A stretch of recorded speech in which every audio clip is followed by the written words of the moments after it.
It's Friday the 11th of August and I'm just on the junction of Lombard Street and Rosemary Street. In fact, Rosemary Street, the First Presbyterian Church, is down in here. And this is the latest statue to go up in Belfast. In fact, I don't know of a better statue in a more prestigious location than this one.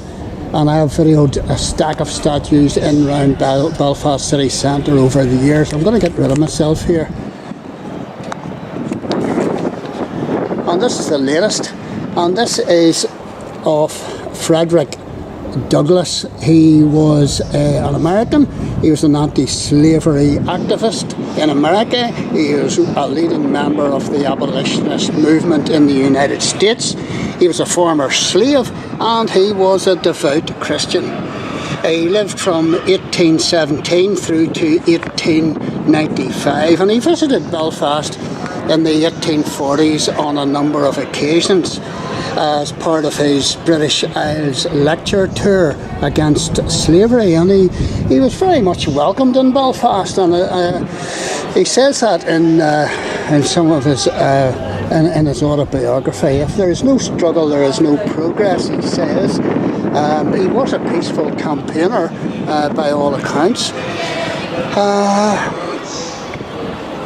and this is the bronze statue, and it's a life-sized bronze statue, and this plinth that he's sat on is remarkably big too. So let's see.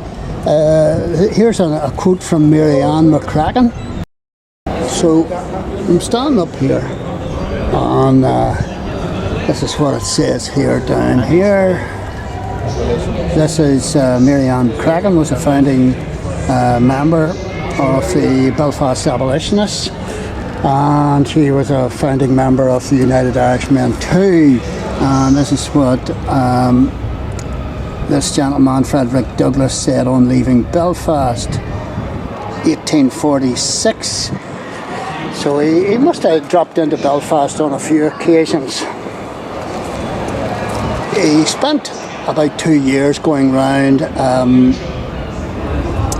the UK, well, the British Isles, north and south of Ireland were included, present day north and south of course, and it's a fine statue, it's a fine tribute, and what this guy was lecturing on and all the rest of it was very, very commendable. I have no issue with that whatsoever. In fact, I would support it.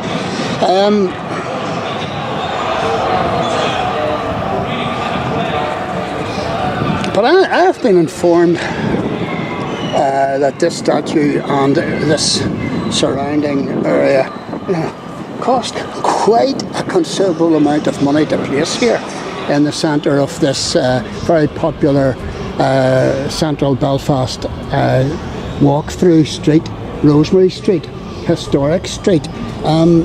So it didn't come cheap. This is not a Mickey Mouse type statue.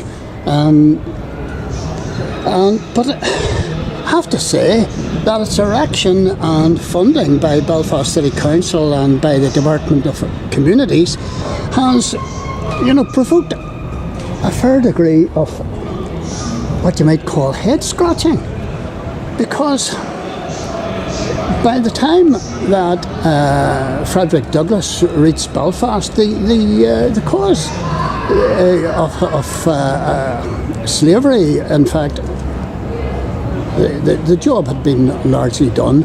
The Westminster Parliament had actually passed a law in 1807. This was the passing of the Abolition of Slave Trade Act.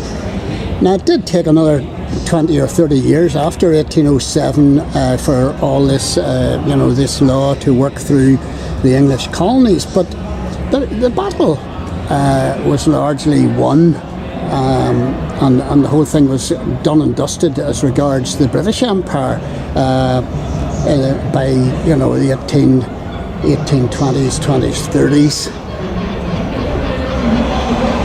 So you know, this guy was delivering lectures in Belfast, but that's about it. He didn't have any major contribution to that act being passed.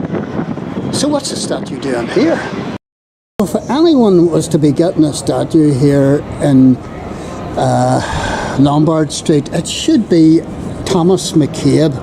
He worshipped just round the corner here at Rosemary Street, First Presbyterian. He was born and bred in Belfast, and he was a founder member of Clifton Street,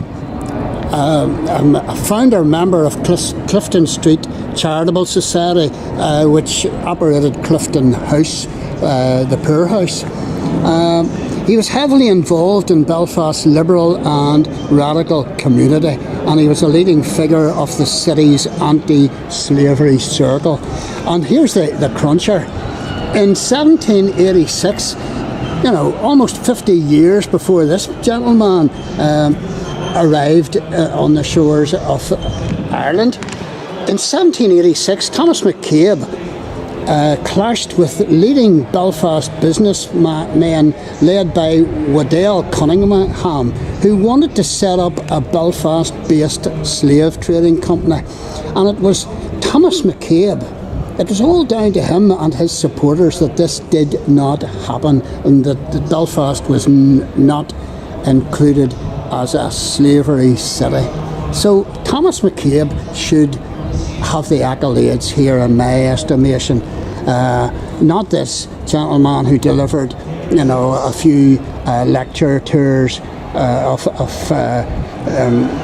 the British Isles and called in at Belfast. Decent man, I'm sure he was too, but there you are. We're in an age of austerity and cutbacks, and Belfast City Council and the people that live here are no different. Did this gentleman need such a sizable, costly statue whenever his connection with here is rather tenuous, to say the least? How many people in Belfast actually know of this guy? And how many people in Belfast City Council actually knew of this guy 10 years ago? I warrant very, very few. Watching it really is all about why did this man warrant such a statue whenever Thomas McCabe was overlooked, and whenever social reformer and United Irishman leader Henry Joy McCracken totally overlooked. You know, what is happening here? And finally, on this little rant of mine, I just can't comprehend how this statue is given such prominence on a well-used, popular Belfast street when our Belfast Troubles Victims Memorial is languishing in a backwater used by druggies and people, heavy drinkers. You know, it's totally invisible and it's forgotten. And so much money can be spent, and there was a considerable amount of money, I'll go over that again, spent erecting this statue.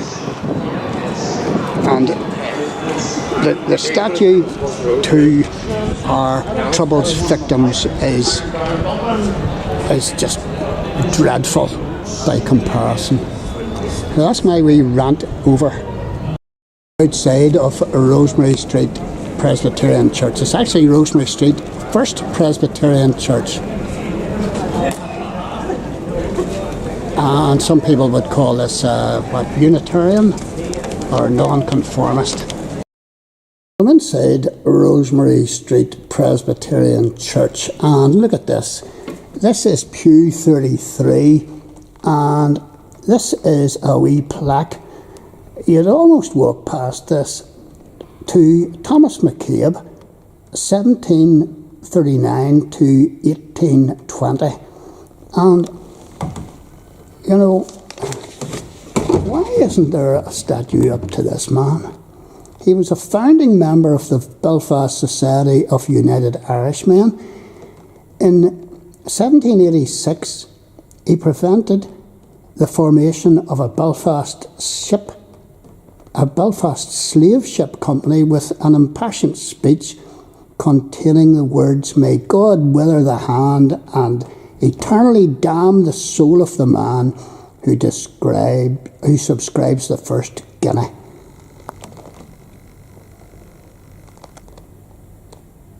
Where is the statue to this gentleman? You know. And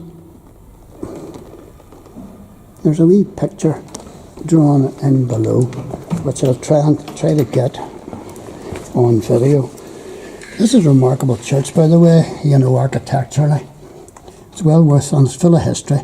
Thomas McCabe denouncing Waddell Cunningham's proposed Belfast slave ship company in the Assembly Rooms Exchange Building, 1786. And I have videoed the outside of the Assembly Rooms because they're still there. Rosemary Street Presbyterian Church in obviously centre of Belfast, Rosemary Street, and it's a circular shaped church.